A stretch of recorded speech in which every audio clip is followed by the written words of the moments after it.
কিছু গল্প আর কথা নিয়ে চলে আসলাম আপনাদের মাঝে। কেমন লাগবে? আসসালামু আলাইকুম, সবাই কেমন আছেন?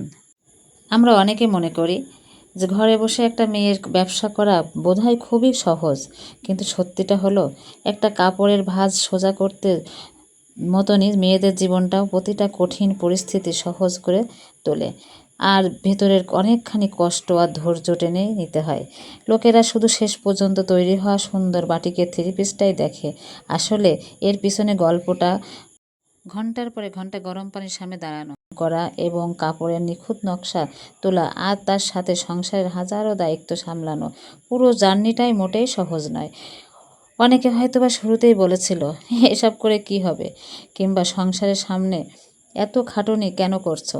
কিন্তু এটা একটা মেয়ে যখন নিজের পায়ে দাঁড়াতে চায়, তখন তাকে এক সময় চেনা অচেনা অবহেলা আর ক্লান্তির একপাশে সরিয়ে এগিয়ে যেতে হয়।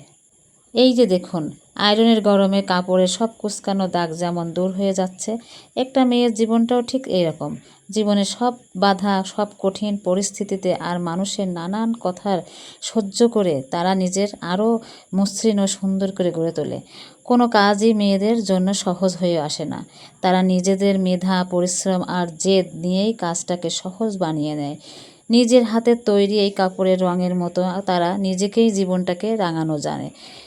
আজ এই বাটিকের কাপড় যে রং আর উজ্জ্বলতা দেখছেন, এটা শুধু একটা ব্যবসা নয়, এটা একটা মেয়ের স্বাবলম্বী হওয়া গল্প, নিজের একটা পরিচয়, ধৈর্য করা স্বপ্ন। আমাদের কোনো দয়া বা অনুভূতি প্রয়োজনীয় নেই। আমরা মেয়েরা শুধু আমাদের এই সততা আর কঠোর পরিশ্রমের সঠিক মূল্যায়নের সম্মানটুকু চাই। তাহলে আমরা যে কোনো কঠিন পরিস্থিতি জয় করতে পারি।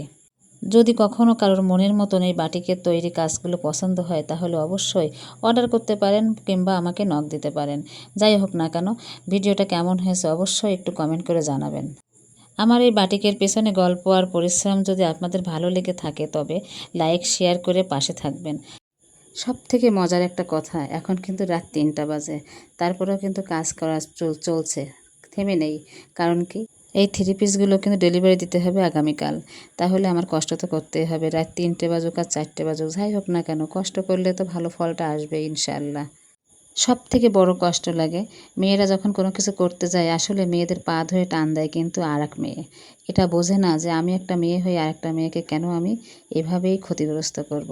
যাই হোক না কেন, সবাই নারী উদ্যোক্তা হন এবং সবাই সুন্দরভাবে কাজ করুন। ঘরে বসে থেকে অনেক কিছু করা যায় যদি তার চেষ্টা থাকে। আমি কিন্তু অনেকের কাজ কিন্তু খুব দেখতাম, অনেকে কীভাবে বাটিক করে, কিভাবে ব্লক করে, কিভাবে কি করে, এই দেখে দেখে কিন্তু আমার মনে আফসোস হতো, ইস আমি যদি একটু পারতাম এভাবে, তাহলে হয়তো ভালো কিছু করতে পারতাম কোনো সময়। তা ঠিকই আমি উপর আল্লাহর আল্লাহর রহমতে অবশ্যই ভালো কিছুই করতে পারিছি। কোনো কাজ কিন্তু ছোট না, সব কাজই করা যায়। তবে সব থেকে আমি বেশি সাপোর্ট পেয়েছি হচ্ছে আমার পাশের লোকটা, আমার ঘরের লোকটা। এই যে কী পরিমাণে সাপোর্ট দিছে, আল্লাহর কাছে আমি লাখ লাখ শুকর আদায় করি যে এরকম একটা লোক আমি পাশে পেয়েছি। ধন্যবাদ সবাইকে।